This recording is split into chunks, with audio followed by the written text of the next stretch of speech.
one of the big issues you're looking to tackle is this idea of greedflation. Right. For people at home who might not understand that term or haven't gotten, Right. introduced to it, how would you explain greedflation? Well, basically, when big multinational corporations, whether it's big food conglomerates or companies that produce household items that people have to buy every week, in addition to food, when they jack up their prices way beyond their costs, just because they can get away with it, that's pure greed. And we know that in the period July of 20 to July of 22, corporate profits were up 75%. I'm not sure we've ever seen a number like that in recent American history. And that rise in corporate profits by 75% was 5 times the rate of inflation. So they saw an opening, they jacked up their prices, and they were getting away with it until I pointed out what they were doing. Now they're still getting away with it because we don't have legislation passed that will allow the Federal Trade Commission, or I should say give the Federal Trade Commission the power to go after these big companies when they jack up their prices unreasonably and in essence price gouge or gouge the American people. So when they're ripping families off by jacking up prices way beyond their costs. This isn't a situation where costs are here and they offset it with price. They're exploding their prices. All the while they're getting record corporate profits and a huge corporate tax cut that they got in 2017. So they're laughing all the way to the bank, ripping off families, and I've pointed it out. And they're pretty damn mad at me, these big companies. In fact, the Pennsylvania Chamber of Commerce and the Manufacturers Association in Pennsylvania, the food merchants, all wrote to me to tell me to shut up and to stop it. And I'm not going to do that. I'm going to prosecute this case on greedflation. We're going to do everything we can to pass a price gouging bill to give the federal government the power to investigate these companies and hold them accountable. Now, if they're not engaged in price gouging, they got nothing to worry about. But if they're engaged in price gouging, there should be a consequence. They should be held accountable because people are paying far too high prices at the grocery store. So my question then is from, let's say if someone is taking the point of view of someone who's like a free market capitalist and they say, well, they have, they're beholden to their shareholders to make as much profit as they can. Why should the government get involved when, they're making profits? Aren't they doing what big corporations should do? I understand that, but I think there's a difference between achieving a profit that everyone would understand. Your costs are here, you offset it with prices. But when your prices are going like this and your costs are staying here, it's not just corporate profiteering, it's gouging. And the good news here is the people of many states, virtually every state, have given state attorneys general the power to do price gouging investigations. We don't have a similar power at the national level, and that's what we're trying to remedy with this price gouging bill. The problem is we don't have any Republicans helping us. We need to get Republicans to work with us to go after price gouging. And look, I think part of this isn't simply to pass a law to give the federal government authority to hold corporations accountable. Part of my reason of issuing these reports, several on greedflation, one on shrinkflation, and one on junk fees, which is a whole other story on this, where you got hidden fees, your cable bill, your ATM fees, bills when you check into a hotel, so many instances, rent a car. But part of this is pointing it out and giving consumers the power to demand that these prices either stay the same or don't go up in an explosive manner. So look, even if I don't achieve the goal of passing a bill to investigate price gouging, at least I will have provided consumers with information they really didn't have before. Not many people were talking about greedflation or shrinkflation or junk fees before I pointed it out in these reports. And obviously a major concern for everyone at home is the rising prices of food and the housing market. Yep. I mean, as inflation is slowing little by little, those are still prices that, Do you think that greedflation is something that's contributing to that? Do you think if you would solve that problem, stop some of the price gouging that you say that is happening, would that bring those prices down, and would they see more of, the benefit of some of the things that have been working in government so far? Well, I think there's no question that when you have the costs that people have to expend virtually every week, you can't skip going to the grocery store for a couple months. People go to the grocery store almost every week. They've got to buy food. They got to buy household items. And when you have boneless chicken going up 38%, and paper products like toilet paper going up 35%, Doritos and Oreos, for example, were up like 26% in the period we looked at. When you have that explosion of prices of products that people have to buy to survive, that their families need to survive each and every week, every month, you're going to have, I think, a circumstance that consumers have rarely faced. So we have to keep pointing that out. But I also think it even applies, I think, in the context of gasoline prices. We shouldn't just sit back and say, oh, well, gasoline prices are too high. No, that's another form of greedflation. These big oil companies achieving record profits well beyond excess profits, as we would term them. And if they're achieving record profits, these big oil companies, we should tax that excess profits and return every penny of that to families that are paying for gasoline every week. So, look, it's a fight that we're going to just stay in and keep fighting on. You mentioned housing. There are a number of things we have to do there. There's also some greed there. Private equity and other entities buying up a lot of housing. There's definitely a greedflation argument on housing. But what we should do on that, in addition to fighting on greedflation and gouging, is to invest in housing to have the supply greater to bring down costs. And the federal government just hasn't done that. Now we have some measures in place like the low-income housing tax credit to lessen the burden, but we've got a long way to go on housing. Now, your Republican counterparts have pushed back on this idea of greedflation and shrinkflation. Senator Tim Scott not too long ago pointed out how the Business and Labor Statistics Office did a report on shrinkflation. He said they only showed that 0.01% is having effect on consumers when it comes to shrinkflation. They didn't dive into greedflation on that. So when they say that this inflation is due to the spending of the Biden administration, and they point at Democrats for some of the legislation that has passed, what's your response to that? Because, these bills have passed, and over the years, we've had this inflation under the Biden administration. Is greedflation, this term, this thing that you are bringing to the public, a way of shying away of some of the economic problems in this administration? No, it's really just pointing out the facts. The facts that I cited about corporate profits going up 75%, 5 times the rate of inflation, that's Federal Reserve data. That's not my data. So I think that the facts are pretty clear. And I think people that go to the grocery store as often as most families have to, they get it. They see this happening. They know what, they can see shrinkflation in a bag of cookies or a container of laundry detergent. They see it and they know it's happening. But I would hope Republicans would at least join us in pointing out the problem and working with us. If they don't like my price gouging bill, what is their solution? I hope that their solution is just to say price gouging doesn't exist, or the shrinking of the product without shrinking the price, it doesn't exist, because I think that flies in the face of what most people see when they go to the grocery store.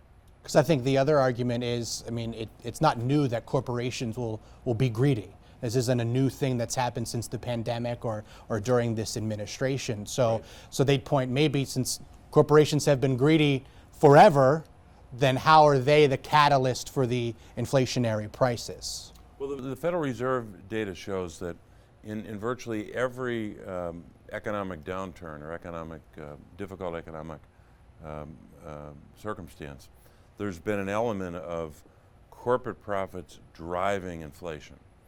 It's just that in this post-pandemic period, or pandemic and post-pandemic period, the degree to which corporate profits drove inflation was higher. That's what the Federal Reserve said. In fact, in that same time period, July of 20 to July of 22, in that 2-year period, the Federal Reserve in Kansas City did this report, told us that that corporate profits drove 41% of all the inflation in that period. Now that doesn't mean that corporate profits drove all the inflation for 2 years, but 41% is a hell of a lot. So there is, I think, a strong foundation for the premise that corporate profits were driving inflation. And there's even some additional reporting, other reporting, that even into 2023, this greedflation dynamic was still happening. I want to turn to the border, if you don't mind. Obviously, this was a hot topic a couple months ago. It still seems to be a big thing on the mind of voters going ahead towards these election season. There was a moment there where the Senate had a bipartisan compromise when it comes to border security. But it seems politics got in the way, and it was ending up not even going to make it to the House. So the question that Republicans have had when it comes to the border security is, why did Democrats come to the table now when it came to border security? Obviously, immigration has always been a big policy on the left when it comes to immigration reform, but when it came to security, it seemed that election season came and now Democrats were interested in border security. What's your response to that? Well, look, I've voted in the Senate the last 10 years, and I've had a lot of opportunities to vote for border security and voted for it over and over again, more than 20 times. And if you look at the last 10 years, there have been 3 opportunities to do something real and substantial on border security. One was in 2013 with this comprehensive bill that got through the Senate with 68 votes and died in the House. They never had a vote on it. That bill had $45 billion for border security. It would have solved the problem after these years. So that bill was blocked by House Republicans. Then in 2018, we had a moment where the Senate came together, bipartisan border security deal that was blown up by the administration, the Trump administration, and their supporters in the Senate. So that's the second time Republicans have blown up a border deal, this time in the Senate. And then the third time was just this year, where Senate Republicans sent their negotiator to negotiate a bipartisan bill that the Border Patrol Union, who always support Donald Trump, by the way, said was the bill that should be passed.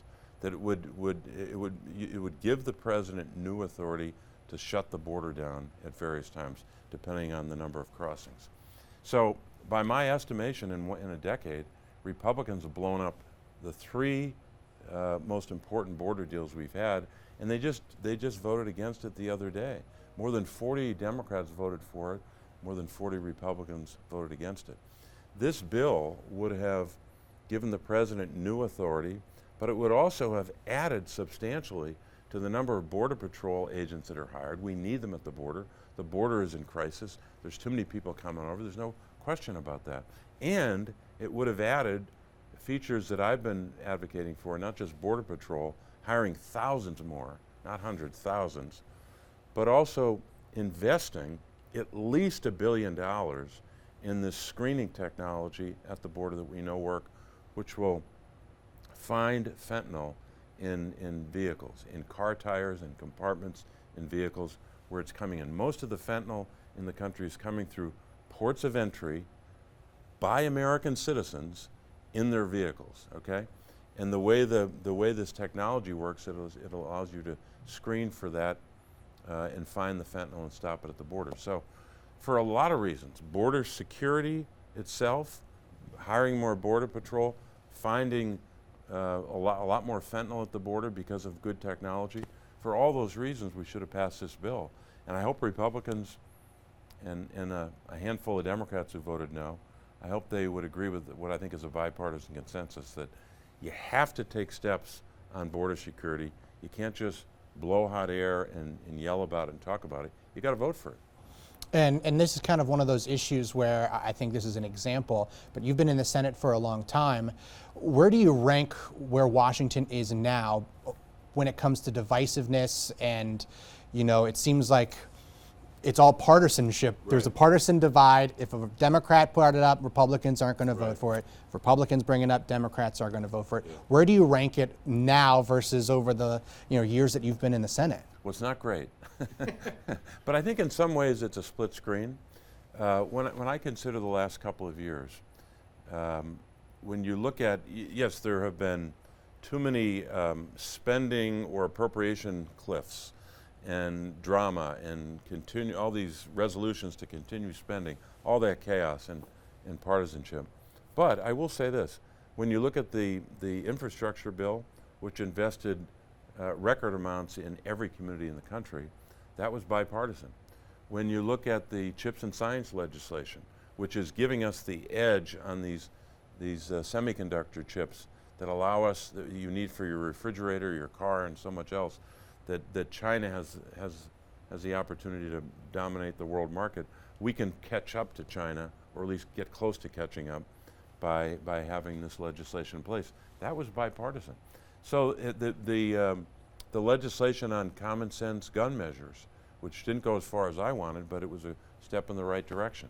It would prevent someone who was the age of 18 or 19 or 20, who's very violent, has violent tendencies, and the record shows that, prevent them from getting a weapon like the killer did in Uvalde, Texas, and massacred children. So there has been a lot of bipartisan wins.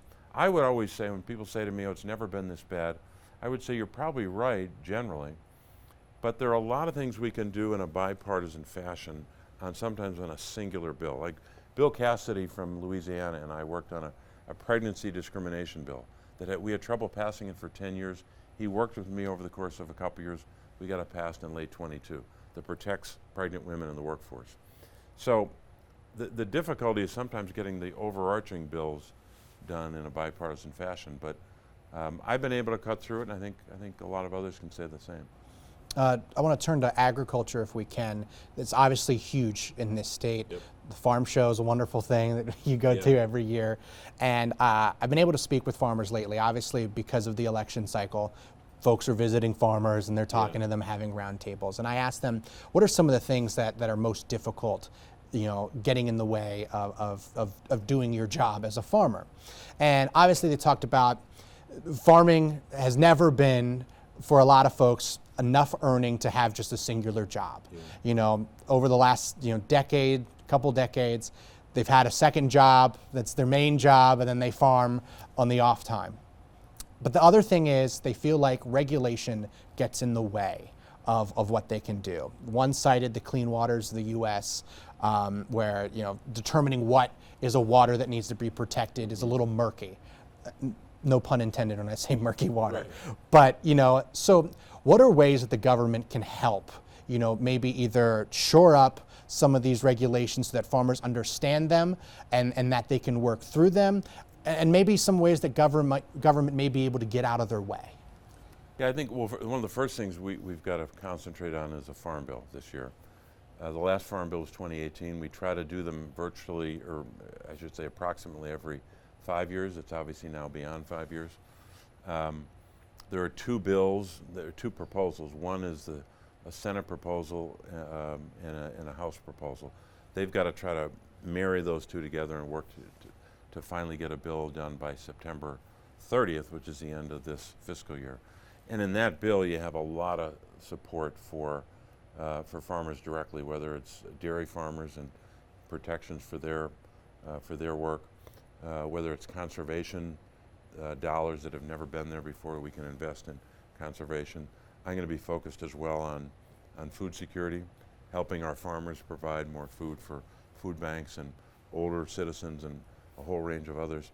I've got a bill, it's actually bipartisan, with Deb Fisher from Nebraska, that focuses on rural areas and how to create more prosperity in those rural areas by giving grants to rural areas that sometimes don't have any investment and have trouble accessing federal economic development dollars.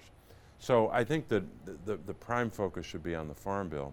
But when a regulation is issued by an agency that farmers have difficulty complying with, I should, and I try to be, every member of Congress should be open to trying to work with the ag community, work with the agency on helping those farmers comply with it. And if there's a difficulty in complying, trying to adjust the rule or provide other help so that they can comply. One thing I know that was raised with regard to waters of the U.S. is the expense of complying. Even if a farmer wants to engage in the compliance, getting the getting the compliance in place and doing that work is sometimes very expensive. So we should be open to ideas to helping them comply. But so look, sometimes agencies get it right, sometimes they overreach. I've had lots of instances where I've had to write to an agency or take them on and say, I don't agree with that rule, and you try to alter the result for that constituent, whether it's a farmer or someone else. And I know locally the battle that dairy farmers here are talking about whole milk in schools and things like that. Where do you stand on whole milk in schools and whether or not that should be reintroduced? I haven't supported the bill for this reason, and there's a lot of folks that disagree with me on this. But when you have the programs like the National School Lunch Program and the guidelines for that program and the Women, Infants, and Children's Program, two programs that impact children, there are national dietary guidelines that are produced by, researched by, and then promulgated by scientists at the Department of Agriculture. When they make a determination about whole milk that they believe is adverse to the interests of children, that's the guidance that I place reliance upon. So I place my opposition on that determination. If there's scientific evidence that completely contradicts or contravenes what those scientists are saying, then we should consider that, and I'd certainly be willing to take a look at that, but I haven't seen that yet.